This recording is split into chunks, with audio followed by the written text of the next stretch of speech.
So இன்றைக்கி இந்த வீடியோவில் ஃபிட்னஸை பற்றி நான் உங்கள்கிட்ட ஷேர் பண்ண போகிறேன். அதாவது ஃபிட்னஸ் அப்படின்னா நம்ம வந்து இப்போ ஜிம்முக்கு போய் எக்ஸசைஸ் பண்ணி நல்லா ஃபிட்டாக இருக்கணும்னு பண்ணுறோம். பட் இந்த ஃபிசிக்கல் ஆக்டிவிட்டீஸ் எதனால ஆரம்பிச்சிச்சு, ஏன் ஆரம்பிச்சிச்சு, உண்மையிலேயே நீங்கள் இந்த வீடியோவில் பார்க்குற எல்லாருமே ஃபிட்டாக இருக்கீங்களா அப்படின்றதையும் அதுக்குண்டான சின்ன சின்ன விஷயங்களையும் நான் உங்கள்கிட்ட ஷேர் பண்ண போகிறேன். So welcome to VJ king தா.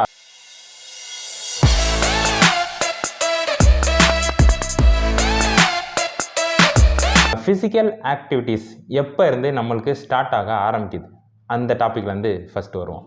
ஃபஸ்ட்டு நம்ம குழந்தையாக இருக்கும்போது நம்ம வந்து வெளியில் இந்த உலகத்துக்கு வருவோம். ஸோ இந்த உலகத்துக்கு வந்து ஃபஸ்ட்டு நம்ம அம்மா வயிற்றுலேருந்து வெளியே வந்ததுக்கப்புறம் அந்த ஒரு குழந்தை என்ன பண்ணுன்னா அதோட கை கால் அசைச்சு சத்தம் போட்டு கத்தி அதுக்கப்புறம் தான் வெளியே வரும்.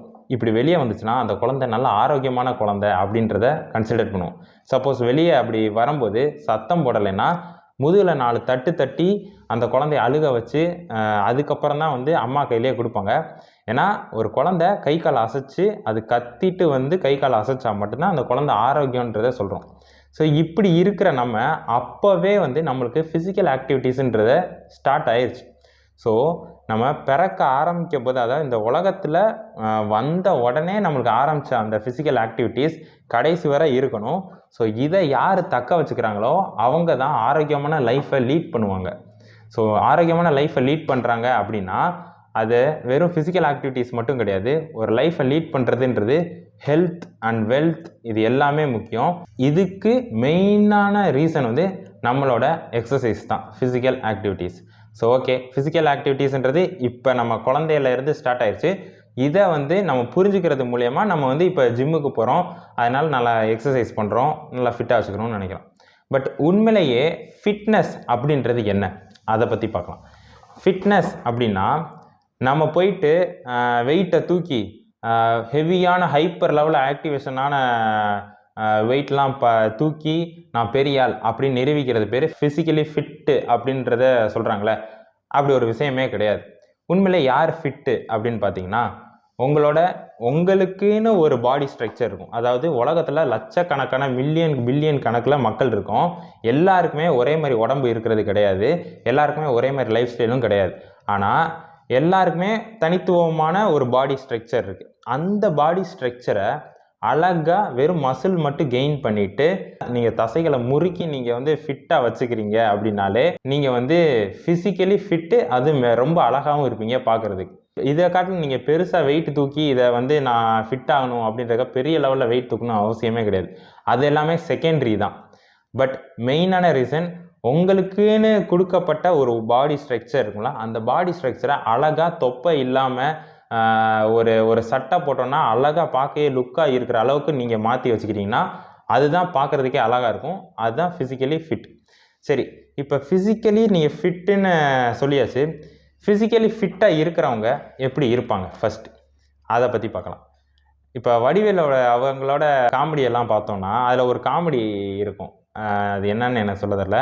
அந்த காமெடியில் வந்து நீ உன்னையவே எப்போ நீ தூக்குறியோ அப்போ தான் வந்து நான் வந்து இந்த விஷயங்கள் செய்வேன் அப்படின்னு சொல்லிட்டு ஒரு காமெடி ஒன்று இருக்கும். அந்த மாதிரி நம்மளோட பாடியை நம்மளே தூக்க முடிஞ்சிருச்சு அப்படின்னாலே நம்ம ஃபிசிக்கலி ஃபிட்டு தான். அதுக்குண்டான அடையாளங்கள் வந்து என்னென்னன்றதை சொல்கிறேன். ஃபஸ்ட்டு உங்களோட பாடியில் நீங்கள் ஸ்ட்ரைட்டாக நிமிர்ந்து நிற்கிறதுக்கு பழகுங்க. உங்களோட பேக் போன் வந்து எந்த அளவுக்கு ஸ்ட்ரைட்டாக இருக்கோ அந்தளவுக்கு ரொம்ப நாள் உயிர் வாழ்வாங்க. செகண்டு வந்து உங்களோட பேக் போனை வந்து நல்லா குனிஞ்சு நிமிர்ற அளவுக்கு உங்களால் கெப்பாசிட்டி எப்பயுமே இருக்கணும். மேக்ஸிமம் முடிஞ்சிச்சுன்னா உங்களோட அந்த ஹெட் இருக்குல்ல, அது வந்து முட்டியை தொடுற அளவுக்காவது உங்களால் வளையிறதுக்கு முடிஞ்சால் வளைங்க.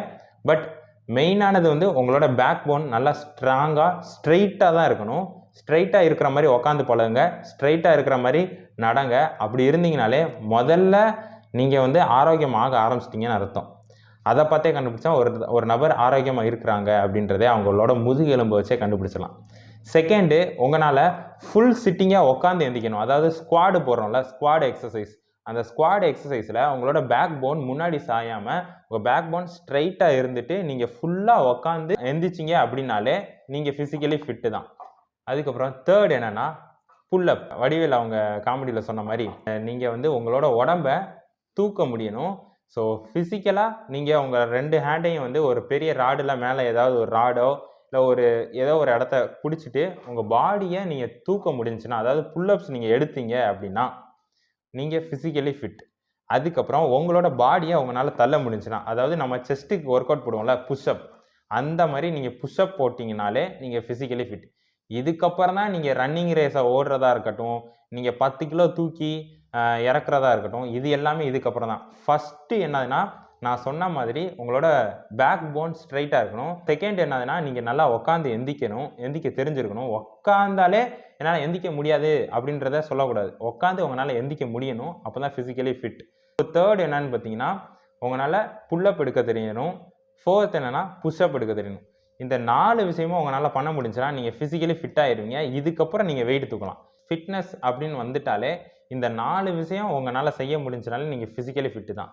இதுக்கப்புறம் நீங்கள் வெயிட் தூக்கி உங்களோட உடம்பை நீங்கள் முறுக்கேற்றி அப்படி நிப்பாட்டினீங்கனாலே அதுதான் வந்து அழகு. அதுக்கடுத்து ஃபிசிக்கலி ஃபிட் ஆனதுக்கப்புறம் அழகுன்ற ஒரு விஷயத்துக்கு போகும்போது நீங்கள் உங்களோட பாடியில் கரெக்டான டயட்டை ஃபாலோ பண்ணி வெயிட் தூக்கி இதுக்கப்புறம் உங்கள் மசில் கெயின் பண்ணுறதுலாம் இதெல்லாம் செகண்டரி தான்.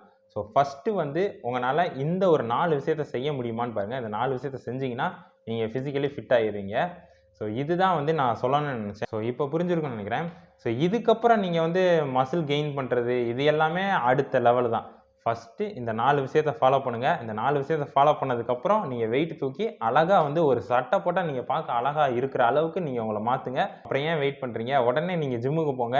பக்கத்தில் எந்த ஜிம் இருந்தாலும் போங்க. இன்னொன்று வந்து ஜிம்முக்கு போகிற எல்லாருமே நான் பார்த்துருக்கேன்.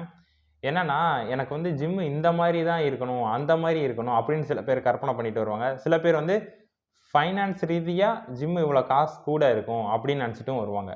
ஆக்சுவலி நீங்கள் நல்லா கவனிச்சிங்கன்னா உங்களை சுற்றியே வந்து எல்லா வெரைட்டிஸ்லேயும் ஜிம்மு இருக்கும். அதாவது காஸ்ட்லியாகவும் ஜிம்மு இருக்கும், அதை காட்டிலும் கம்மியான அளவுலேயும் ஜிம் இருக்கும். ஆனால் உங்களுக்கு தேவை ஒரு நல்ல ப்ளே கிரவுண்ட். அங்கே வந்து ப்ளே கிரவுண்ட் எப்படி இருக்குன்னு பார்க்கணும் அவசியம் இல்லை. ப்ளே கிரவுண்ட் கிடைச்சாலே போதும். அங்கே போய் உங்களோட பெர்ஃபார்மன்ஸில் தான் எல்லாமே இருக்குது. ஸோ அதனால் ப்ளே கிரவுண்டை பற்றி நீங்கள் கவலைப்படாதீங்க. அங்கே நடக்கிற உங்களோட பெர்ஃபார்மன்ஸில் நீங்கள் அதிகமான ஃபோக்கஸ் பண்ணுங்கள். ஏன்னா ஒரு ஸ்டடீஸ் என்ன சொல்லுதுன்னு பார்த்தீங்கன்னா, நான் சீக்கிரம் ரிச் ஆகணும், ஒரு ரிச் பர்சன் ஆகிறதுக்கு ஹேபிட் என்ன அப்படின்னு பார்த்தா கூட அதில் ஃபஸ்ட்டு வர்றது ஃபிட்னஸ் தான். ஏன்னா எல்லாருக்குமே தெரியும், பணக்காரராக ஆகிற எல்லாத்துக்குமே தெரியும், நம்ம நல்லா இருந்தால் தான் நம்மளால் வெல்த்தே பில்டு பண்ண முடியும்.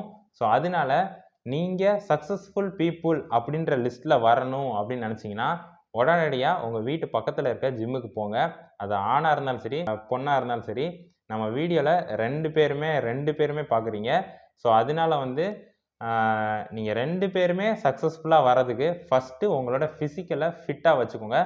விமென்ஸை பொறுத்தவரைக்கும் டோட்டலி டிஃப்ரெண்ட்டாக இருக்கும். ஏன்னா அவங்களோட பாடியில் வந்து எங்கே இருக்கும்போது ஒன்றுமே தெரியாது. மேரேஜ் ஆனதுக்கப்புறம் ஒரு பேபி ஃபார்ம் ஆனதுக்கப்புறம் என்ன நடக்கும்னா, அடுத்து ஒரு 40+ மேலே போகும்போது ஈஸியாக வந்து கால்சியம் வந்து குறைய ஆரம்பிக்கும். காரணம் என்ன, மதர் வந்து மில்க் கொடுக்கறதுனால அவங்க பாடியில் இருக்க சத்தெல்லாம் நிறையா போக ஆரம்பிக்கும். ஸோ இதனால 40+ மேலே போனோடனே கால்சியம் குறைஞ்சிரும் அப்படின்னு சொல்கிறாங்க. ஆனால் நீங்கள் ஸ்டார்டிங்லேருந்தே ஒரு ஃபிசிக்கல் ஆக்டிவிட்டீஸோடு இருந்தீங்க அப்படின்னா உங்களுக்கு கால்சியம்லாம் குறையாது. அழகாக நீங்கள் ப்ரோட்டீன் இன்டேக்கை நல்லா பண்ணிவிட்டு உங்களோட டயட்டை நல்லா ஃபாலோ பண்ணீங்க அப்படின்னா, டயட்டு எக்ஸசைஸ் இதை மட்டும் நல்லா வச்சுக்கிட்டிங்கனாலே நீங்கள் எந்த விதமான டேப்லெட்ஸும் எடுக்கணும் அவசியம் இல்லை. வயசாகிற வரை ஆணாக இருந்தாலும் சரி பொண்ணாக இருந்தாலும் சரி, வயசாகிற வரை நீங்கள் ஆரோக்கியமாக தான் இருப்பீங்க. ஸோ அதனால் உடனே ஜிம்முக்கு போங்க, உடம்பை ஹெல்த்தியாக வச்சுக்கோங்க, ஆரோக்கியமாக இருங்க. அடுத்து ஒரு புது வீடியோவில் வந்து சந்திக்கிறேன். பாய்.